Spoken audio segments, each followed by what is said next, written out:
It's, oops, there she is again. So thank you all for joining us. We have, this is our second in our series of what will be 3 of these sort of report outs from the survey that we did. Just a real quick refresher. We sent out a survey, I guess a month and a half ago or so, and over 800 people from around Ward 6 replied to it. And really the gist of the survey was, what matters to you? What's top on your list? The first time we did one of these was last couple of weeks ago. And the topics were primarily water security. And there were some questions about 5G, but it wasn't really on the agenda, so we took them. But that is one of the issues that we've got for tonight. So there are 3 general topics. The way we will do it is with the first topic is 5G, then roadway construction and development generally. I'm going to just give a brief overview of each of the areas. Diana Alarcon is our transportation mobility director. She's well versed in all 3 of them as well. And once we go through a little bit of that intro, then we'll be happy to take questions and just see where the conversation goes. Right now, it's a modestly enough sized group that we can probably just do this with people asking questions. If it gets too large, then we'll do it in the chat. But right now, we've only got about 20 people, and so that's fine. We can just kind of do it a cappella like this. The bottom toolbar has a thing for reactions, and if you click on that, there's a thing that says raise hand, and I'll keep an eye on that if you've got a question. But let's go through the first the topics first, and Diana's got a short PowerPoint presentation that'll have some good graphics and some good eye candy to help feed off from. So first of all, 5G. Probably 6-7 months ago was when Midtown began seeing a rollout of the small wireless facilities. They're called small wireless poles. They're not small, they're 35 feet tall. And the troubling part of this is that we started seeing them pop up in the middle of neighborhoods throughout Midtown. And the reason Midtown was that's where AT&T and Verizon decided that they would do their first rollout. The first iteration of the exchanges we had with them, and I say AT&T and Verizon because they're really the ones who are right now leading this.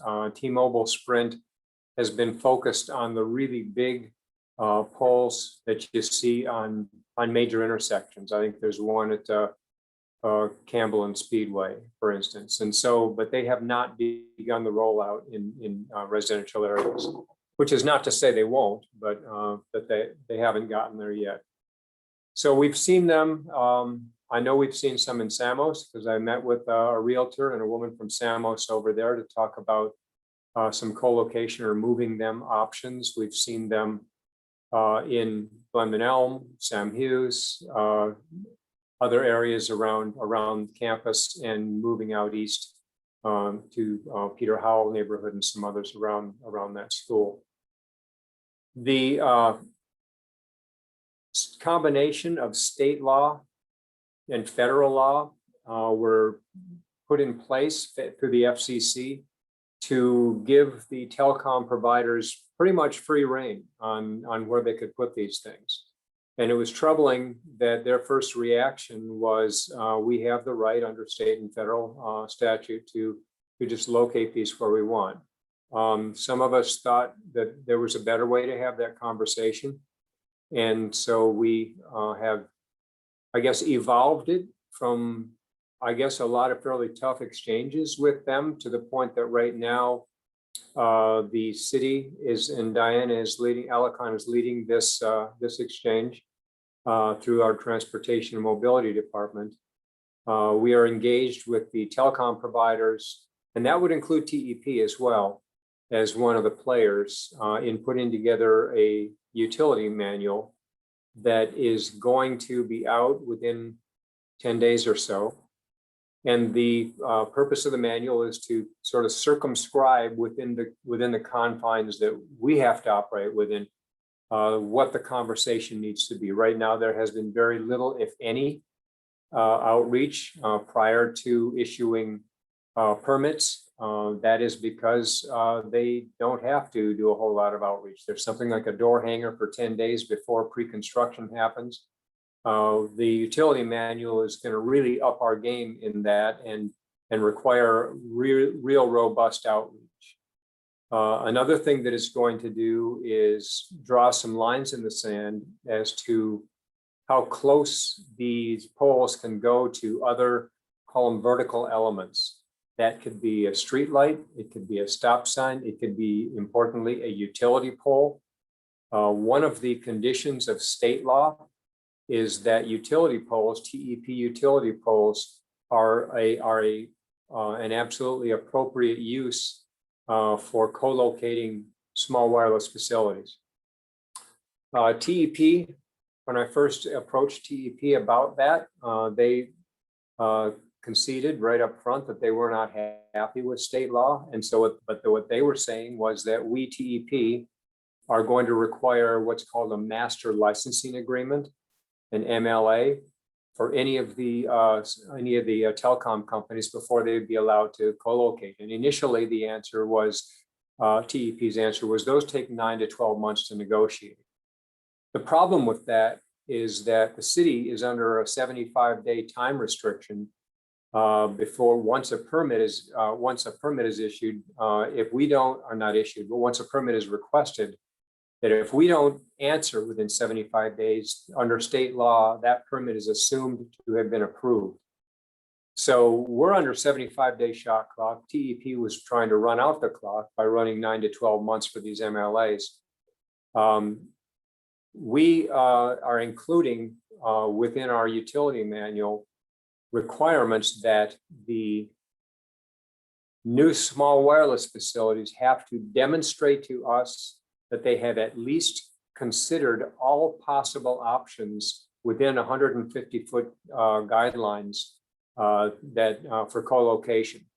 And that will include utility poles. Everybody on this call very likely has an easement running behind their house or somewhere close to them that's filled with utility poles. Now, I'll tell you, that's not going to be the elixir fixer. And for some of the poles that are already up, it will be a conversation. I see Don Idem's on the call tonight. We've had shared exchanges on this that I will go back to, once we get this manual out, I'll go back to TEP and Verizon and ask them to reconsider their initial location and consider moving them to the utility poles behind people's homes. That'll be dollars out of their pocket. So there's going to be a resistance to it, but it's a conversation that we're going to have. I'm not anticipating them to do these wholesale, but one of the Verizon representatives has told me already that in one neighborhood over, I don't remember what the neighborhood's called, it's over by Doolin Junior High, it's in Ward 3.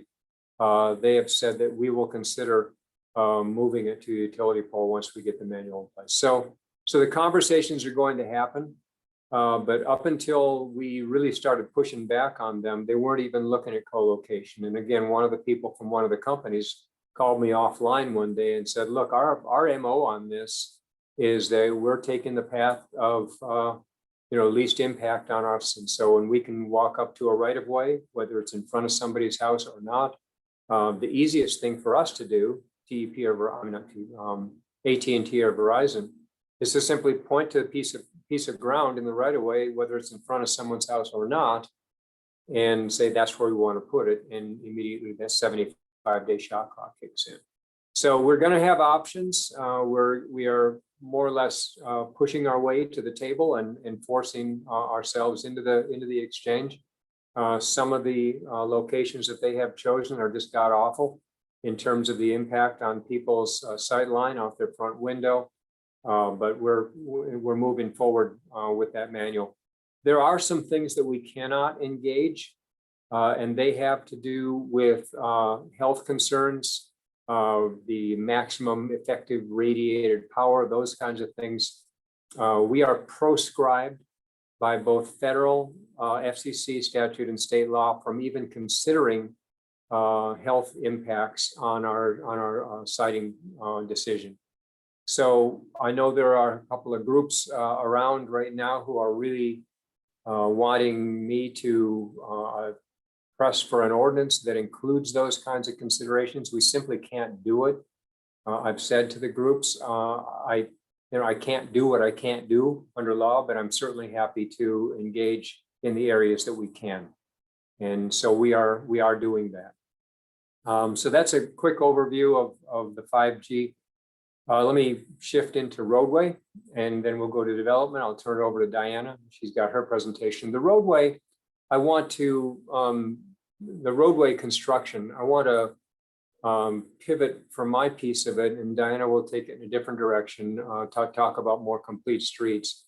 But I want to share a little bit about where the city is going with respect to our Move Tucson survey and how that dovetails with the RTA conversations that are happening. The RTA is the 20-year-old regional transportation plan. It expires it sunsets in 2026.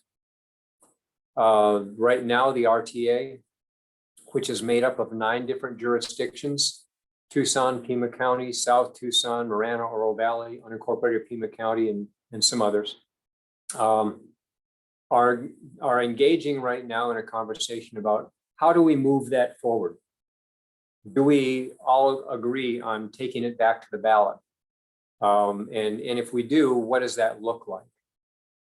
So far, the city of Tucson has suggested in some pretty clear terms that if the city is going to support taking the RTA back to the ballot, it needs to include some changes. Right now, for instance, the RTA has 1 jurisdiction, 1 vote. That means the city of Tucson's vote counts the same as Marana's vote or South Tucson's vote.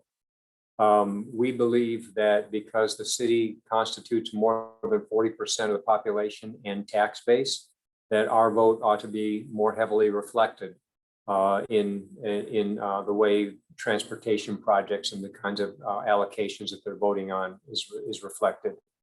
Frankly, there's been quite a bit of pushback from some of the existing RTA leadership, and so that conversation's happening.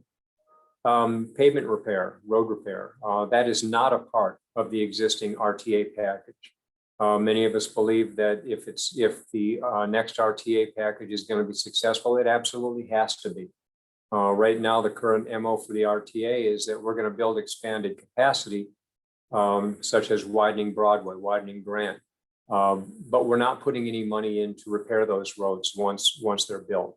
So pavement preservation has got to be a part of it.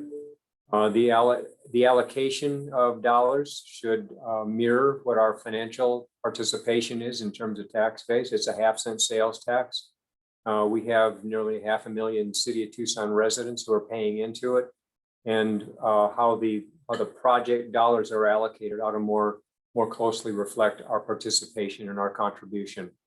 And flexibility is another one that we've kicked in. I'll use the Broadway widening as an example. When we got around to discussing the Broadway widening, that project was nearly 20 years old in the planning stages.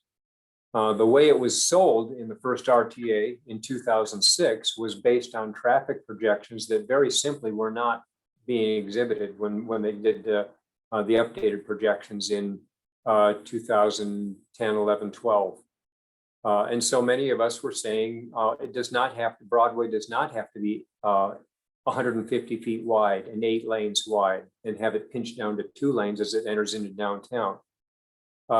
We had a pretty protracted exchange with the RTA at the time. The RTA was saying, look, promises made, promises kept. If we said this on the ballot, we have to do it.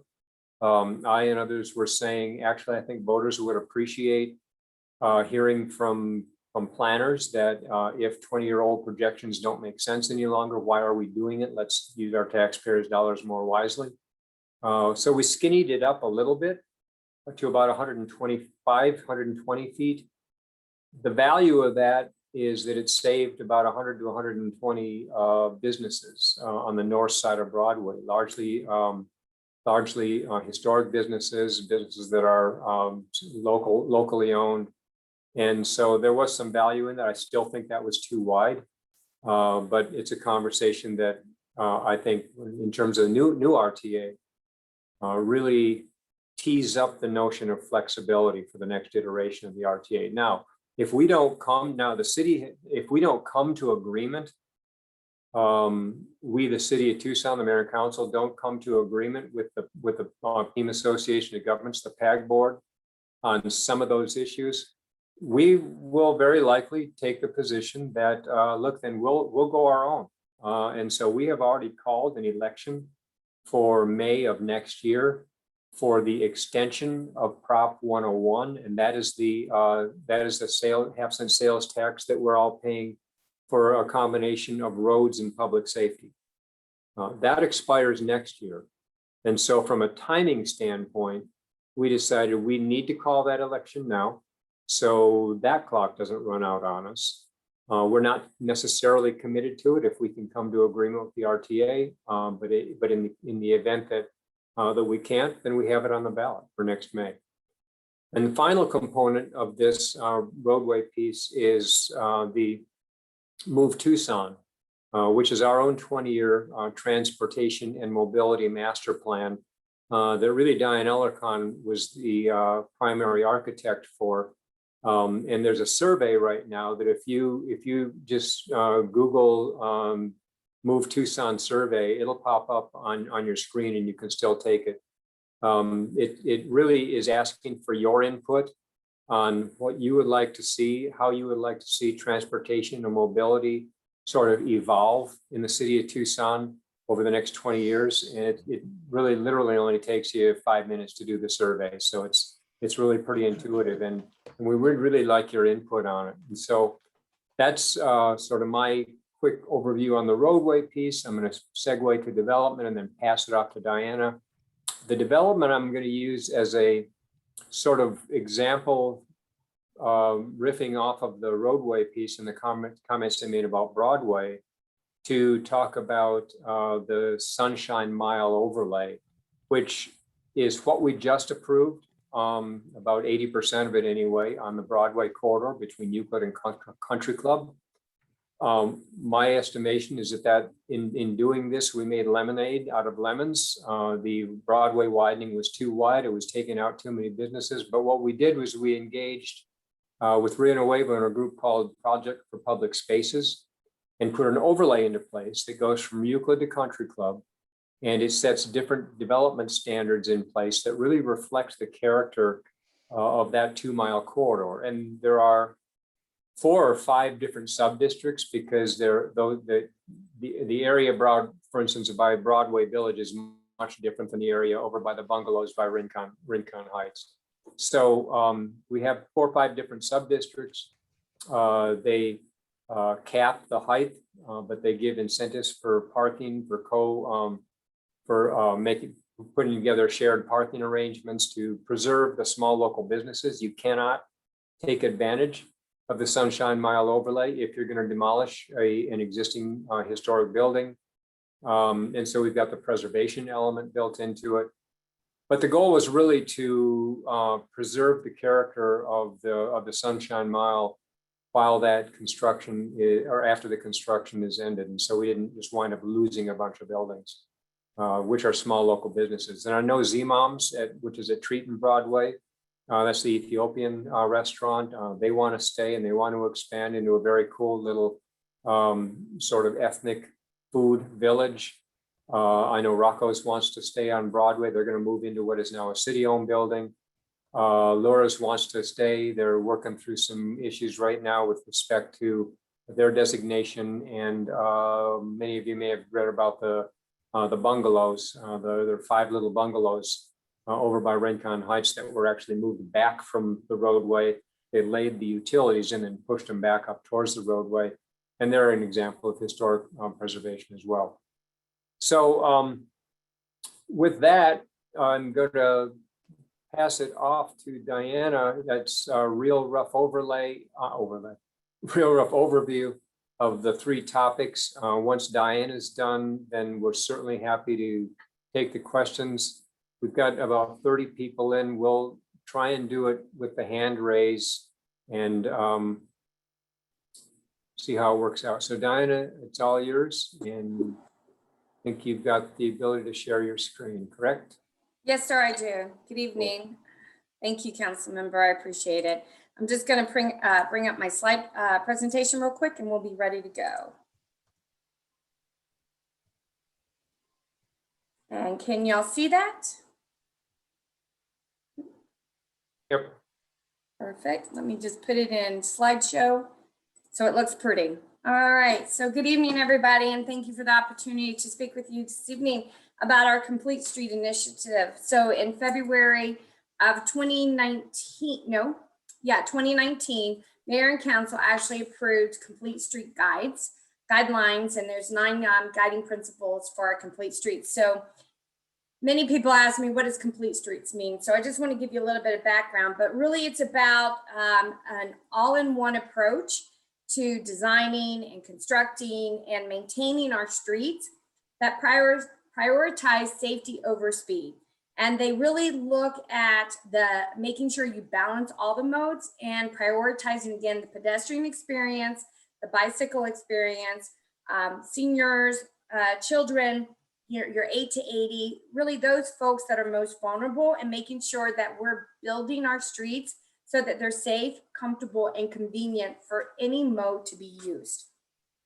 So the actual Complete Street Initiative started in 2003. There is a nationwide initiative that is currently going on.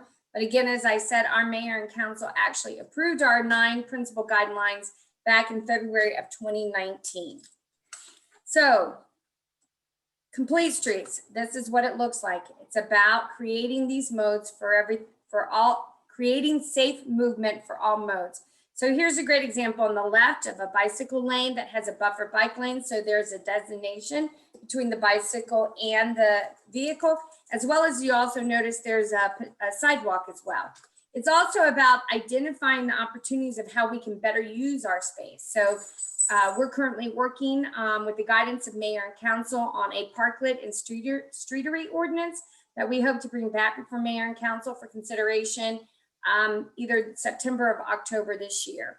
And then also it's about making sure that when we build something out, we're making it comfortable. So because heat is a scenario for us out here in Tucson, it's very important that we make sure that we actually shade the pathway so it's comfortable for people to move.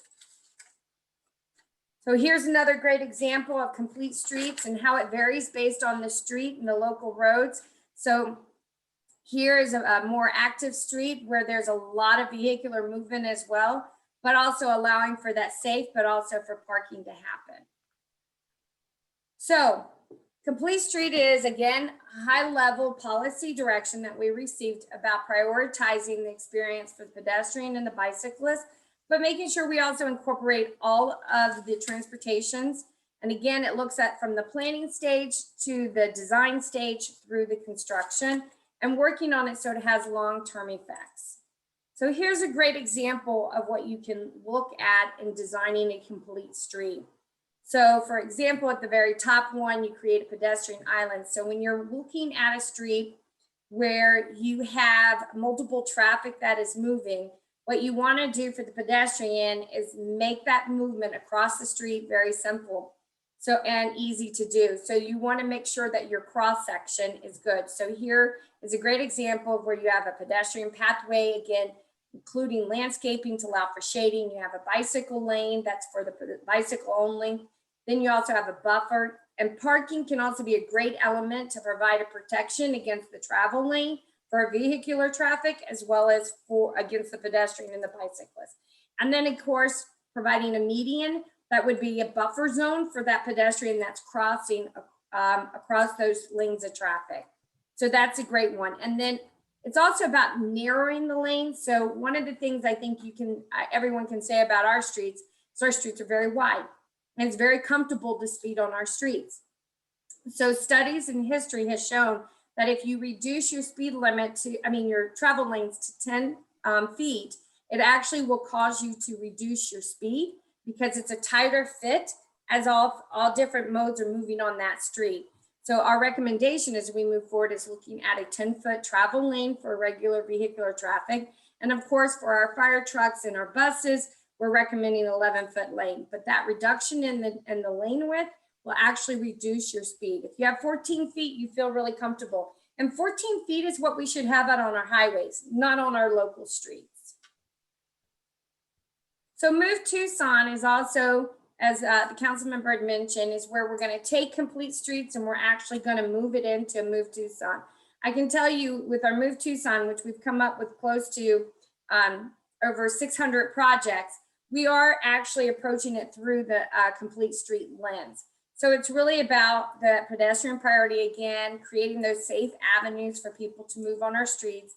And just also on our local streets, about extending that porch out further into the street. So it's not just used for people driving cars, but it can be used for other activities as well. So I want to also share with you, under the Complete Street Initiative that Mayor and Council approved, we put together a Complete Street Coordinating Council. It is a board. They've been meeting regularly for the past year. They've been actually working on the bylaws and adoption of how the board's going to operate. Every one of the projects that we will actually go into design to construction will go before the Complete Street Coordinating Council. What's great about this board is we have a diverse of individuals, folks from that are actually, have accessible issues and can provide us with that direction and guidance of how we can do a better job at that. And also folks that depend very much on transit, as well as those folks also that depend on the vehicle to get from point A to point B. So we were really excited with this board because it brought a whole bunch of diverse individuals to the table to have a really uniform conversation when we're talking about design. So this is an example on First Avenue between Grant Road and River. We actually have a survey that's currently out. So I asked you to join us in that survey right now, but this is also an RTA project. So in this project, we're actually supposed to extend First Avenue to a 6-lane highway. We're supposed to make improvements to the bridge, add pedestrian and bicycle safety, as well as improve the crossing. And so in the study, we actually did a feasibility study that looked at, do we really need to go to 6 lanes? Does the traffic capacity currently on the road, plus building out for 20 years, demand that we go to 6 lanes of traffic? And we actually have that in the survey, and we're asking the community what they think about that. But here's some examples of what the cross section can look like. So on the top, you'll see a 4-lane cross section, which actually has a 6-foot sidewalk with planting, again, to allow for that landscaping to happen so that we can actually provide shade. It's got a 7-foot bike lane, which will also include some buffer, 11-foot travel lane for your bicycle, for your buses and for your fire trucks. And then also has 11-foot travel lane for cars to move. A 12-foot median, so it can also act as a buffer for the pedestrian, the bicyclist that is crossing the street. And again, following on the other side traffic, the same thing that is duplicated with 11-foot, 11-foot, 7 and 6-foot pedestrian with a 6-foot sidewalk. So this is what the 4-foot lane could actually cross section can look like. And then underneath it is the 6-foot lane cross section. And again, that's providing us with and this would require us to take a lot of right of way in order to build this out. But we would still recommend that we have a 6-foot sidewalk with some planting to allow for that shade along the way. Of course, the 7-foot bicycle lane, 11-foot travel, then a 10-foot and 11-foot, a 12-foot median, and then again, duplicating it the same thing on the opposite direction. So this is actually, and you'll see that we have the website at the top, HTTPS. I would say, please, if you can, please look it up. You can also go to our website, and it is a link that you can click on that. And then this is kind of what it can look like. So just to give people, because pictures really do have 1,000 words behind it, this is an example of what a street can look like, what it is now, and what we can turn it into. So this is along Roger Road. It's currently in design. We're looking at improving the pedestrian experience. So here we would actually look at eliminating the frontage road, reducing the actual drive, making this a pedestrian corridor, adding landscaping and shade, and also some points of interest in art as well. So this is a really exciting. This is actually under our Prop 407 project. So this isn't an RTA. This is actually the voter approved half-penny sales tax under Prop 407. And then here's another example of 6th Avenue. This is a current Prop 101 project that's currently, we're getting ready to take this back out to the community for conversation. In this, we did do a feasibility study prior to, I think it was 2015, I want to say, prior to myself being here, where we actually looked at eliminating a lane of traffic, taking it back to 1 lane of traffic in each direction, adding a bicycle lane, as well as a pedestrian prioritization. We will be starting some outreach next month back to the community for consideration and make sure we're still moving in the right direction. So Complete Street in closing is really about creating all those modes in a safe manner so that people are comfortable, convenient, and can move safely on the roads, and reducing conflicts between all the different modes. So I appreciate the opportunity to share this with y'all. And if you have any questions, I'll be glad to take them. So we are now over 30 people. So I'm going to ask people to try and let's go to the chat and throw your questions into the chat. I know just so it's more manageable, when I suggested we do it this way, we only had 16 or 17 people. So go ahead and type your questions in the chat. And first thing I want to point out is that Diana from my office has got the survey link in the chat now. And then a couple of quick points while we're waiting for questions to start popping up. The 10 lanes was actually a big point, 10 lanes. 10-foot lanes was one of the points of contention in the Broadway discussion. The RTA was adamantly opposed to having 10-foot wide lanes, and that was one of the reasons we couldn't get them to agree to really skinny up Broadway sufficiently. The fact that we're including that in our Complete Streets design guidelines is really important for some of the reasons that Diana just mentioned. I guess I do have a question, Diana. When the Complete Streets Coordinating Committee, are we going to use them for bouncing off design guidelines for some of the projects that are still, for instance, at 30% design? I know Grant is, but some of the other ones are, or how's that going to work? Yes, sir. Actually, we will be taking, so phase 3 and 4 of Grant Road is already designed and done. So that won't be something that we'll have a chance to bounce off of the Complete Street Coordinating Council. However, we will be taking Grant phase 5 and 6 of Grant Road will be going before the Coordinating Council, and we'll be bouncing off ideas with them.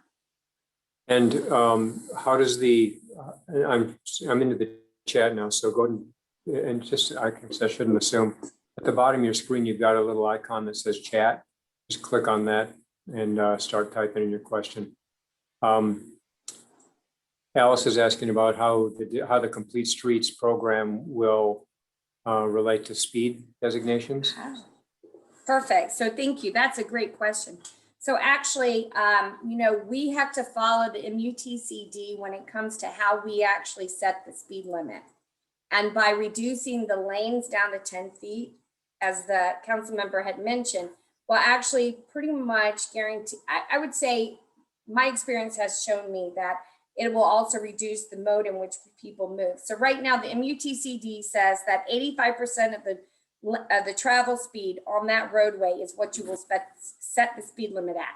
So if your speed limit says 35, but everybody's doing 45, and I go and I test it, it's now warranted at 45. I'm supposed to up the speed limit to 45.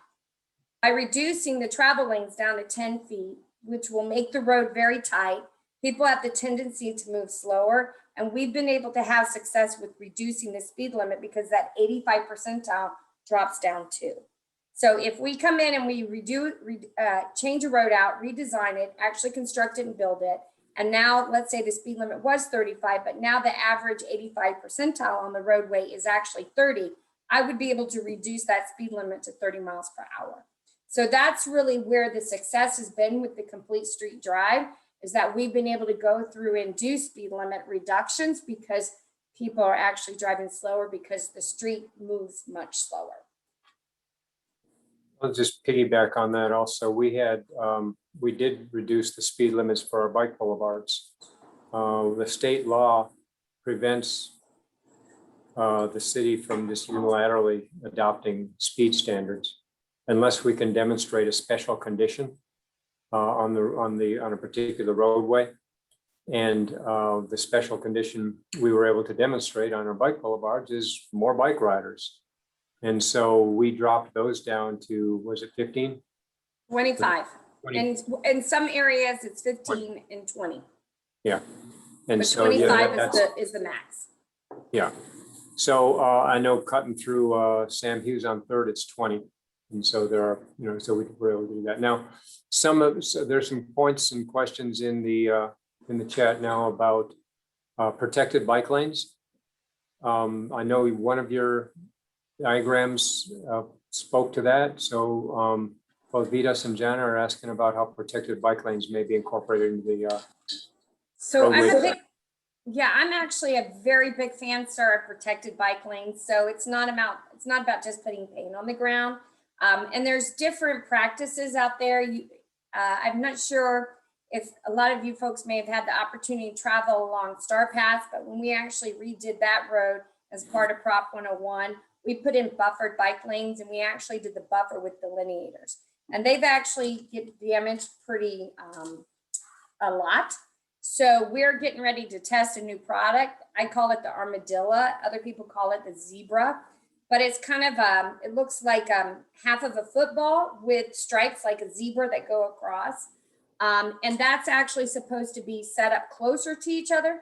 So if a car would hit it, it'd get pushed back into their lane. It wouldn't necessarily allow them to cross over into the bicycle lane. So we're going to be testing that out. We can only put that on roadways that are less than 35 miles per hour. But we're going to be testing that out here pretty soon to see the effectiveness of it. It's a new product. We are piloting that for the Federal Highway Administration and also for AASHTO. So we're pretty excited about this product, and I'm hoping that we'll have great success with it. But we are looking into those opportunities and those products that will allow for that protected bike lane. So it's not just paint on the ground. There's actually something else that acts as a barrier that meets the standards required by the MUTCD. And Jana's point is about using green infrastructure. I'm assuming by that she means separating the bike lane with landscape buffer. Yes, sir. And where there's that opportunity, we definitely will do that. Okay. I see a lot of people from around the Grant Road area in the phase 5 and 6 on the call, and maybe you can expand on the public outreach this time. I asked a question about the Complete Streets Coordinating Council. I know there's also a Grant Road Task Force in place. Yes. And I know you and I have had a conversation in the past about continuing with some of the neighborhood meetings. So perhaps share what's to come on that. And I'm just assuming, without seeing questions in the chat, I'm just assuming that's what several of the people on the call are interested in hearing. So on Grant Road phase 5 and 6, we just recently completed a lot of community outreach as far as what the 30% design can look like. We got some great feedback. As a matter of fact, we did take it to the Grant Road Task Force. They asked us to hold some public meetings, which we held, I think, a total of 5 of them, or maybe it was 4. I apologize, I'm not remembering correctly. And we got some great feedback from the community, from expectations of the road width, green infrastructure, just what the community wanted. We put that all together. We took that back to the task force, shared that information with them, and they gave us direction. So now we're moving from the 30% design, and we're moving forward based on the direction from the task force about what to do. We will also be taking that design over to the Complete Street Coordinating Council. Because remember, what's so great about the Complete Street Coordinating Council and the Grant Road Task Force is we have so many different sets of eyes that are looking at this, that by the time we get to pretty much 90% plans, we're going to have a great product. So to me, the more that we can have eyes on it and conversations with the community, the better off we're going to have of a product at the end. Now, we're not going to be able to hit everyone's goals, but I feel like we're going to have a really great product at the end when we get to that 90% plan. So right now, we have done a high-level review with the coordinating council. We've also done an in-depth review with the task force after many public outreach meetings that we were asked to hold. And we are moving forward based on the input and the direction that we received. The task force is kind of the leading group that we're listening to on this, but we're trying to make sure that we get all of these other diverse opinions and ideas on the table to make sure we really bring a great product to the table. How would some of the neighbors approach? How would some of the neighbors get items on the task force's agenda for conversation? They can actually send it in to me, sir, and I'll get it over to our David Burbank is our project manager over phase 5 and 6. I'm sorry, we moved it over to Bob, and I can shoot you. I don't have Bob's information on me, but I can shoot over to you guys Bob's information so that we can make that readily available and folks can actually send it in to him. Or David Burbank's his backup. David was leading it, but he's now on downtown links 100%. So we moved Bob into it, and Bob's handling phase 5 and 6. So I'll get his email address and stick it in the Rogerman or something, right? Rogerman, right? But I got the spelling I always mess up, so I'll get that and move it into the chat box. And Janet is asking how the Complete Streets program addresses mitigation. I'm assuming sound, and especially in light of the new roadway expansion project for surrounding neighborhoods. So, and really, when it comes to it depends on the mitigation that you're asking me. So I'm guessing if it is in relations to noise, there's a lot of different mitigation practices, like landscaping is like one of your best mitigation. So what we can use as part of our Complete Street initiative is what does that mitigation need to be? So that can have so many different elements, but tied to noise, I would say we would actually, yes, sir, look at that as well. And that's what's so great about the coordinating council is that so many diverse voices are sitting on that council that we're getting a lot of great input. Okay. Paul G is asking if I will attend a Zoom on Sunday hosted by Dr. Rima Lebo. No, Paul, I've already told the group that I'm not going to participate, and I'll tell you why. You weren't on the call, I guess, when we started. The focus of that group is on putting restrictions on the location of small cell poles based on health effects. We are proscribed by both federal and state law from incorporating those conditions on the location of small cell poles. I've spoken with Rima about it. I've spoken with a group over in Peter Howell neighborhood about it multiple times. She's very familiar and she simply disagrees. She wants us to incorporate some California law in our local ordinance. What California does not have is a state preemption under Arizona state statute, so we can't do what they're asking. So I've already let them know that I'm not participating in that because we've had the conversation and I'm just not going to keep lapping the track. No, I guess I'm saying is that what you've well, go ahead, exactly Paul. right. We're not going to spend a lot of time listening to this. I'll tell you now. But go ahead. I'll give you a couple of minutes. I'll give you a couple of minutes back. Correct? One response. Thank you very much. I didn't hear you. Appreciate that.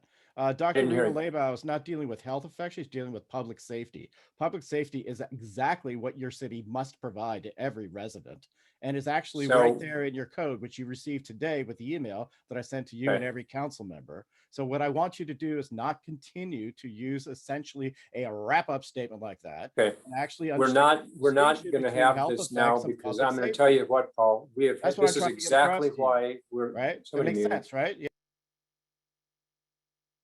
Okay, so we'll share with the rest of the group what the city attorney has shared.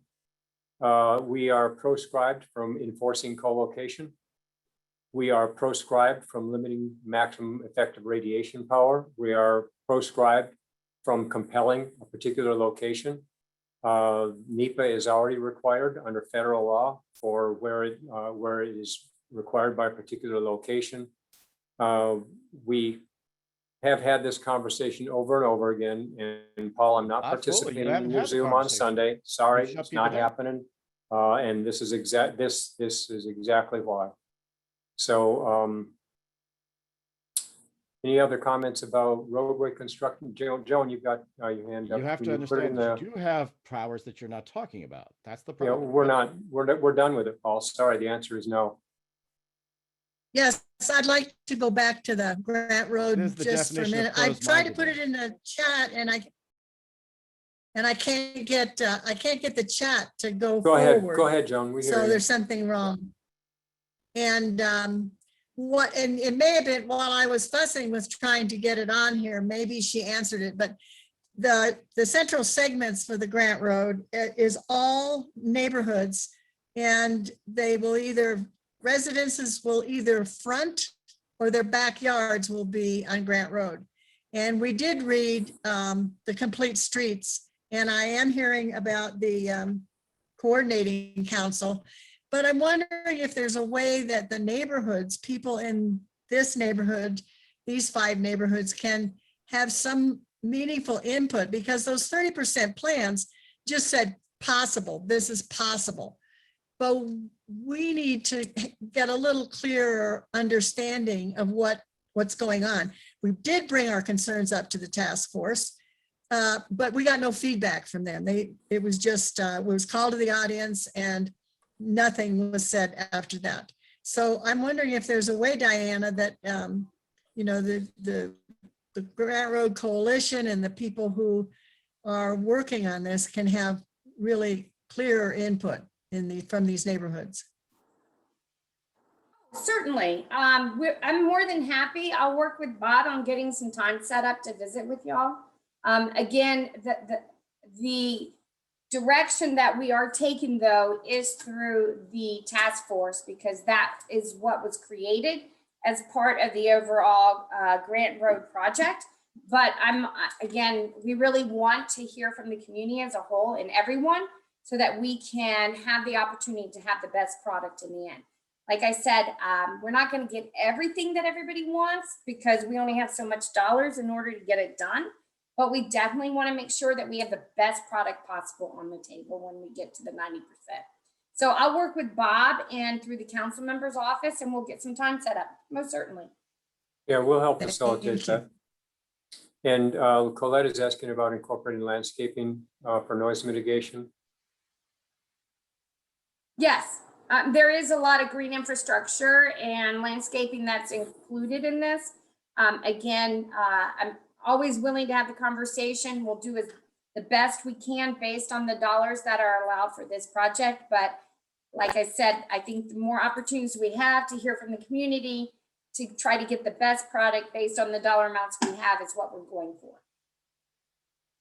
And so Lita is asking a good question as well, construction noise. I know we've heard from people primarily from businesses along the Broadway corridor about impact in terms of ingress and egress. But construction noise is an issue also. There is no easy elixir fixer to construction noise. Yeah. But what do you have to offer perhaps on that topic, Diana? How should people outreach to us? I know we're not going to fix it 10 times out of 10, but we can certainly advise the contractor. Right. And we do work very closely with them. So when we do reach or have those concerns and hear from the community, we do actually go back to the contractor and say, we need to do this, we need to do that. Anytime you're in construction, it's always uncomfortable. It's never good until it's done. And then when it's done, we all get to reap the benefit of it, but it is very uncomfortable while you're going through it. So we do have ordinances and regulations that are in place. We do hold the contractors to those ordinance and regulations that are in place.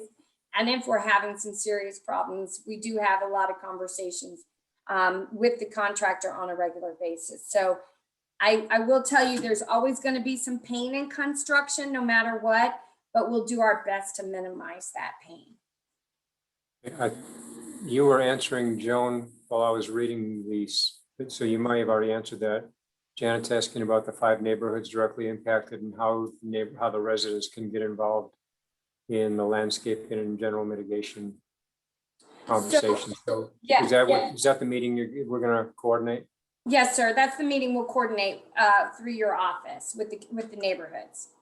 Okay. And we'll reach out to Ward 3 also to get Yes. them involved. Since Most definitely. okay. All the green infrastructure is great, needs to be maintained. So this is Colette. Colette is exactly right. And it's sort of a good segue to the new policies that we have put into place in the last 5-6 months. And that is we've hired somebody to sort of oversee landscape maintenance. Prior to this, we've had probably we've had transportation and water and parks and outside contractors, in some cases neighborhoods, managing landscaping. And so it's been a mess. So right now out of the who does she work? What office is she out of? Is she out of? She's mainly under Parks and Rec, but she's also out of the city manager's office. Okay. And so she's coordinating the landscape maintenance effort. I know I see Ronnie on the call. Dave Calaverti, for instance, has their own IGAs, MOUs with both TOSD and the city. A lot of other neighborhoods do as well.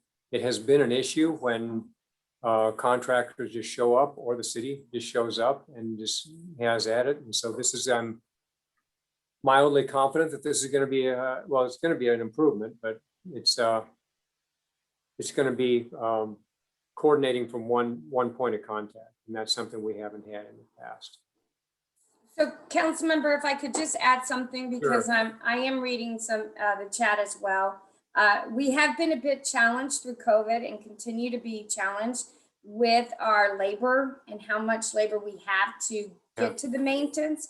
So what would normally take us about 4 to 6 weeks to get to and maintain has pretty much doubled because we've been down about 50 people since April of last year, and we continue to be down about 50 people. But we are hoping that a lot of those folks will be back at work here soon, that we'll be able to start delivering in a more reasonable time than what we are now. So we are just asking for a little bit of patience because it has been very challenging for us over the past 15 months to be out on top of the maintenance as much as we want to. Joe is asking how often the city denies a permit application for a small cell pole. We cannot deny an application. We can ask the small cell company to move a pole to a new location. We cannot compel that location. If there is, for instance, the delisting of an historic property as a result of the proposed location of a pole, we can ask them to move it so that delisting doesn't occur. But we cannot deny the application of a small cell pole. That is what the 75-day shot clock is all about, and that's written into state law. So correct, the noise ordinances are our challenge. There's no way to report it. So with respect to noise violations, call our office, call our transportation department. You know, we'll work with, try and be your direct point of contact with the contractor. Diane Alicon's people are out there with them every single day. Yep. And that's the best we can do. But they sometimes, for instance, have to do night work, which is also an issue when they're doing cement pours. That's more common on high rises. But the day-to-day stuff, you know, let us know and we'll connect with Diana. We do it all the time. Trying to catch up with so you know, Heidi, and the rest, I'm not going to keep repeating what I said on the proscriptions we have. Any more questions on the roadway, on the sure, you bet, Alita. On the development, so we will reach out to Diana. I guess Joan and Janet are the direct points of contact from what I'm getting from the chat. Would that be appropriate for you to coordinate that meeting? Right. Yes. Fair enough. We'll do that. So Heidi is looking for citations. I've sent that to your group before. Again, not gonna keep having this conversation. We had a Zoom with, no, I'm not even gonna go there. All right, if there's anything other than the questions about health impacts and 5G, appreciate your time. And Steve, Joe has the last question, wants to know about the co-location co-location. for small. Well, it's a conversation that we're having. We cannot compel co-location, but we have had very positive reaction from the cell providers when there is an appropriate vertical element, for instance, a stoplight, a street light. We've had them agree to remove an existing stop sign and put their pole in, and we put the stop sign on top of their new pole. There's a group over by Peter Howell is objecting to the co-location on an existing street light. That is exactly what the city has asked them to do. It's what our purview is within state and federal law. And so what Verizon, I think it's Verizon in that case, is doing is precisely what the city has asked, to minimize the number of vertical elements going in a particular area. So that's what we're allowed to do, and that's what we're doing. Okay, thanks. We'll be in touch on that meeting. Appreciate your participation. Excuse me. I don't have a way to raise my hand. Yes, go ahead. I hear you. We hear you. So my question is regarding the 5G poles. Some of the laws are written obviously to benefit the carriers, the providers, and at great expense to the public, including loss of property values. That hasn't been brought up. People's property values diminish when a pole is put up, an ugly pole is put up right in front of their house. So, I mean, isn't that something that's worth considering and maybe even changing the laws to accommodate that? Yeah, so there is no getting around the fact that the telecom industry is an extremely powerful lobby. Right. And they have crafted both federal through the FCC rulemaking and state law in several states across the country. Arizona happens to be one of them that was very happy up in Phoenix to adopt preemption restrictions that drew a line around what we at the local level can do. The way they sold that was drawing the analogy to the 1960s space race, where we had to get out ahead of Russia and beat them to the moon, beat them to outer space. The analogy that they have used now is that we have to beat China in the rollout of 5G, and 6G is coming from the standpoint of cybersecurity and making sure that we as a nation are taking the lead on this thing.